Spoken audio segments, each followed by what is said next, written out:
ሰላም ሰላም ውድ የእውቀት ለፍሬ ዩቲዩብ ቻናል ተከታታዮች በያላችሁበት በሀገር ውስጥ እንዲሁም በውጭ ሀገር የምትገኙ እህቶች ወንድሞች እንደምን አላችሁ? እኔ አለሁ። በዛሬው ክፍል ሌላ ክፍል ቆንጆ የሆነ ክፍል ይዤላችሁ መጥቻለሁ ማለት ነው። ቪዲዮውን ከመጀመራችን በፊት ላይክ፣ ሰብስክራይብ እንዲሁም ኮሜንት ለጓደኞቻችሁ ሼር በማድረግ እንጀምር እላለሁ። ዛሬ የምንማረው የጾታ ልዩነት ነው። ለወንድ ሲሆን አንድ ቃል፣ ለወንድ ሲሆን፣ ለሴት ሲሆን፣ ለብዙ ሰው ሲሆን የሚለውን እንወያያለን ማለት ነው።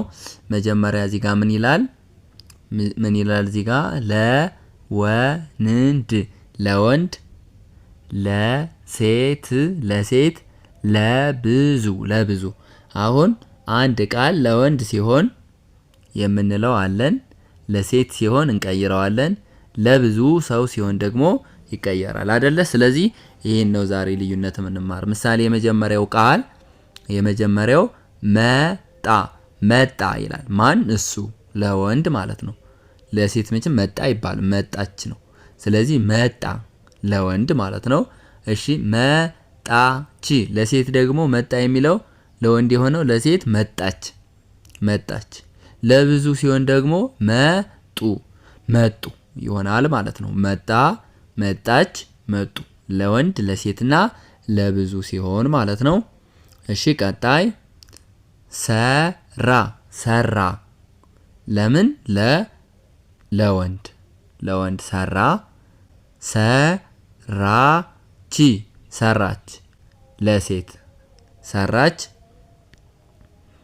ከዛ ሰሩ፣ ሰሩ ማለት ደግሞ እነማን ሲባል እነሱ ነው አይደለ? ለብዙ ነው ማለት ነው። ስለዚህ ሰራ፣ ሰራች፣ ሰሩ ይሆናል ማለት ነው። እሺ ወደ ቀጣዩ ሲሄድ ፈረመ፣ ፈረመ፣ ፈረመ ለወንድ ፈረመ እንላለን። ፈረመች፣ ፈረመች ለሴት ፈረመች እንላለን። ፈረሙ፣ ፈረሙ ለብዙ ሲሆን ደግሞ ፈረሙ እንላለን። ስለዚህ ፈረመ፣ ፈረመች እንዲሁም ፈረሙ በማለት የጾታ ልዩነትን እናያለን። ሌላ በላ፣ በላ ለወንድ በላች፣ በላች። በሉ፣ በሉ። እሺ ስለዚህ በላ ለወንድ ነው፣ በላች ለሴት፣ በሉ ሲሆን ደግሞ ለብዙ ሁለትና ከዚያ በላይ ለሆነ ማለት ነው። እሺ ዘገበ፣ ዘገበ ለወንድ ዘገበ እንላለን። የሆነ ዘገባ የሚዘገበውን ዘገበ እንላለን። ለሴት ዘገበች፣ ዘገበች ለሴት፣ ዘገቡ፣ ዘገቡ ለብዙ ማለት ነው። እሺ ጨመረ፣ ጨመረ ለወንድ ጨመረ እንላለን። ጨመረች፣ ጨመረች ለሴት ጨመረች እንላለን። ጨመሩ፣ ጨመሩ ለብዙ ጨመሩ እንላለን ማለት ነው። ስለዚህ ዛሬ የተማርነው የጾታ ልዩነት ለወንድ ሲሆን አንድ ቃል፣ ለሴት ሲሆን እንዲሁም ለብዙ ከሁለትና ከዛ በላይ ለሆኑ ሲሆን የቃሉ ቅርጽ እየተለየ ወይንም ደግሞ የሚጨምራቸው ፊደላት ይኖራሉ። ብዙ ጊዜ አሁን ቺ የሚል ይጨምራል፣ ይታያቸዋል። እዚህ ጋር ለሴት ቺ።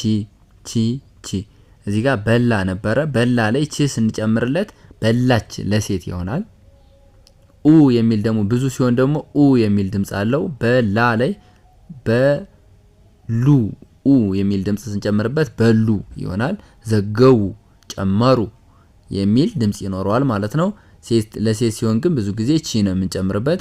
ለወንድ ደግሞ ቀጥታ ቋሚው ወይንም ዋና መደቡ ነው ማለት ነው።